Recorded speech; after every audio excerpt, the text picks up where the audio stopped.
तो दोस्तों आज से 4 साल पहले जब मैं खुद 11th स्टैंडर्ड में आया था तो मुझे केमिस्ट्री सब्जेक्ट बहुत ही ज़्यादा हार्ड लग रहा था। मतलब मुझे लग रहा था भाई ये क्या हो रहा है, इसमें भी न्यूमेरिकल सॉल्व करना होगा, इसमें भी अपने आप को डेटा देखकर अप्लाई करना पड़ेगा। ऐसे डाउट्स मतलब मुझे उस समय बहुत आ रहे थे और मुझे मतलब केमिस्ट्री बहुत ही हार्ड लग रही थी 11th में। और मुझे पूरी उम्मीद है कि आपको भी केमिस्ट्री काफ़ी ज़्यादा हार्ड लग रही होगी। तो इस वीडियो में हम लोग सॉल्यूशंस ढूंढेंगे कि किस तरीके से आपकी 11th की केमिस्ट्री को आसान बनाया जा सके। तो चलिए शुरू करते हैं आज की वीडियो को। मैं हूं आपका दोस्त और आपका होस्ट चैंपियन जैद। शुरू करते हैं आज की वीडियो को और आज हम लोग डिस्कस करने वाले हैं अबाउट 11th स्टैंडर्ड केमिस्ट्री। तो बहुत सारे लोगों को लगता है कि 11th की जो केमिस्ट्री है वो हार्ड है। नो, एक्चुअली देखो आपकी जो 12th की केमिस्ट्री है ना वो हार्ड है। क्यों? क्योंकि 12th की केमिस्ट्री में ऑर्गेनिक के जो चैप्टर्स है ना वो बहुत ही ज्यादा हैं।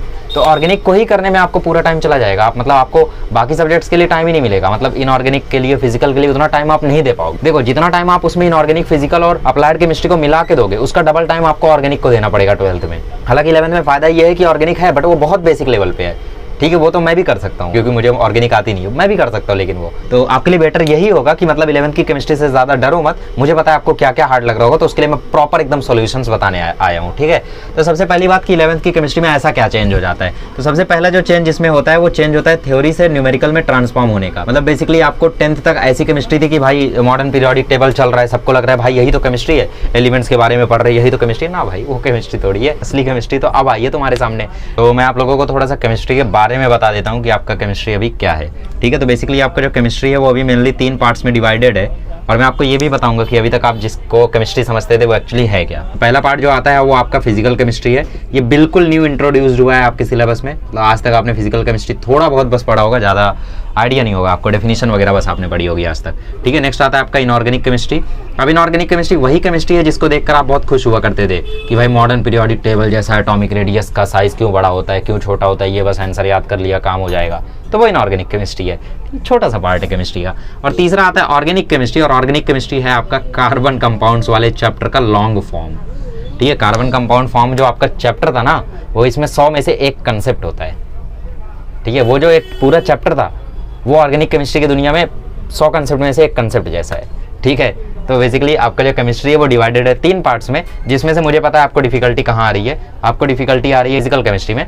आपसे इनऑर्गेनिक भी हो जाएगा और आपसे ऑर्गेनिक भी काफ़ी हद तक हो जाएगा क्योंकि अभी आप 11th में हो। 12th में हो सकता है दिक्कत हो बट ज़रूरी नहीं है। बट फिजिकल आपसे अभी नहीं हो रहा होगा, ये मुझे पता है। तो इनऑर्गेनिक केमिस्ट्री भी जिससे नहीं हो रहा उसको मैं रिकमेंड करूँगा कि आप हमारे लेक्चर्स देखो या किसी के भी लेक्चर्स देख के करो, ईजिली हो जाएगा। ठीक है, इजीली हो जाएगा। बोर्ड्स के लिए तो बहुत आसानी से हो जाएगा, जेईई नीट के लिए कर रहे हो तो थोड़ा बहुत डिफिकल्टी आएगा बट हो जाएगा। हाँ, जो लोग फिजिकल के लिए कर रहे हैं उनको मैं एक ही चीज़ रेकमेंड करूंगा कि अगर तुम्हें अपनी केमिस्ट्री को ईजी करना है, ठीक है, तो तुम हमारे लेक्चर्स देखो। तो देखो यार, पूरे महाराष्ट्र बोर्ड में मुझे नहीं लगता है कि आपको इतना सिंप्लिसिटी से इतना प्रॉपरली लेक्चर आपको कहीं मिलेगा। और मैं काफ़ी सारे अलग अलग लेवल्स को भी छूता हूँ। ऐसा नहीं है कि सिर्फ आपको बोर्ड का सिखा दिया, बोर्ड का डेफिनेशन बता दिया। बाकी चैनल्स क्या करते हैं, आपको बोर्ड का अलग अलग डेफिनेशन लाते रहते हैं स्लाइड पे और उससे केमिस्ट्री पढ़ाते हैं। वो ऐसे केमिस्ट्री नहीं पढ़ाया जाता। केमिस्ट्री हो या फिजिक्स हो या इवन बायोलॉजी हो, अगर लिख लिख के चीज़ें पढ़ाई जाएंगी तो वो स्टूडेंट को याद रहेगा। अगर वो लिख लिख के नहीं पढ़ाया जाएगा, ऐसे स्लाइड दिखा दिया जाएगा, पीपीटी शेयर कर दिया जाएगा, कुछ नहीं याद रहेगा। ठीक है, so I will recommend you to watch my lectures. ठीक है, आपका पहला chapter some basic concepts of chemistry, तो वो आप लोगों को मिल जाएगा हमारे लेक्चर्स में। ठीक है, मैं आपको प्लेलिस्ट दे देता हूँ, उसमें पूरा केमिस्ट्री मिल जाएगा आपको 11th का।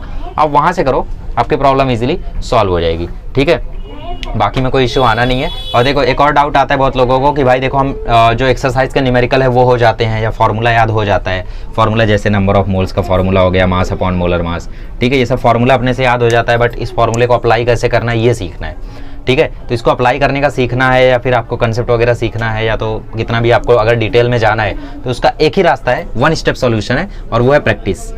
ठीक है, आप जितना ज़्यादा प्रैक्टिस करोगे, आप जितना अच्छे से प्रैक्टिस करोगे उतना ही ज़्यादा डीपली आप उस कंसेप्ट को सीख पाओगे, उतना ही ज़्यादा अच्छे से आप उसको सॉल्व कर पाओगे। ठीक है, और एक और चीज़ है, बहुत सारे लोग रट तो लेते हैं कि नंबर ऑफ मोल्स निकालने का फॉर्मूला है mass upon molar mass. Exam में आया कि इसका नंबर ऑफ मोल निकालना है तो उसका मास रखना, मोलर मास निकाल लेना। ऐसे नहीं करना है, आपको कंसेप्ट को समझना है कि मोलर मास क्या है। ठीक है, नंबर ऑफ मोल्स एग्जैक्टली है क्या, ठीक है, या फिर मोलैरिटी एग्जैक्टली है क्या। तो ये सारी चीज़ें आपको खुद से पता करनी है पहले। तो पहले जब आप लोग खुद से इन सभी चीज़ों के बारे में सोच लोगे, समझ लोगे, तो ही आप लोग फिर अप्लाई करना सीख पाओगे। ठीक है, that's what chemistry is all about. तो हो सकता है अभी डिफिकल्टी आ रही होगी बट जैसे जैसे आप आगे बढ़ोगे सब कुछ ईजी हो जाएगा। And if you prefer my lecture जो कि प्ले लिस्ट में आपको मिल जाएंगे तो आपकी लाइफ एकदम आसान हो जाएगी। So just use them and enjoy. Thank you so much.